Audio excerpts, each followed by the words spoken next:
बात होगी कराची में जारी हालिया बारिशों के हवाले से। महकमा मौसमियात ने आज भी बारिश की पेशगोई की है। रात के वक्त मूसलाधार बारिश का इम्कान है। शहर कायद कराची में रात को होने वाली बारिश का पानी बेशतर सड़कों से अब भी नहीं निकाला जा सका, जिसकी वजह से ट्रैफिक की रवानी शदीद मुतासिर हो गई। शहरियों को भी मुश्किलात का सामना करना पड़ रहा है। इसी पर बात करेंगे डॉन न्यूज के नुमाइंदे आसिम खान ने हमें ज्वाइन किया। आसिम खान, बताइएगा कराची में सड़कों की क्या सूरत हाल देख रहे हैं आप?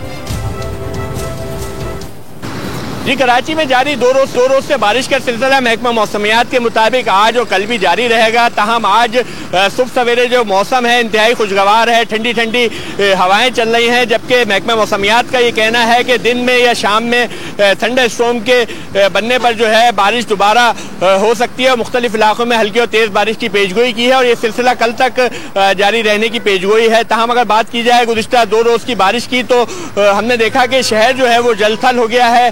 जो फूल दरख्त पौधे हैं वो धुलकर जो है निखर गए हैं, जिसकी वजह से शहर जो है वो खूबसूरत नज़र आ रहा है। ताहम जो नशेबी सड़कों पर पानी जमा हुआ, जो टूटी फूटी सड़कें, उसकी वजह से शहरियों को ज़रूर परेशानी का सामना अब तक उठाना पड़ रहा है। कई जगह पर जो है सड़कें टूटी फूटी होने से और पानी जमा होने से जो है ट्रैफिक की रवानी भी मुतासिर हो रही है। ताहम महकमा मौसमियात ने आज और कल मज़ीद बारिश की पेशगोई की है।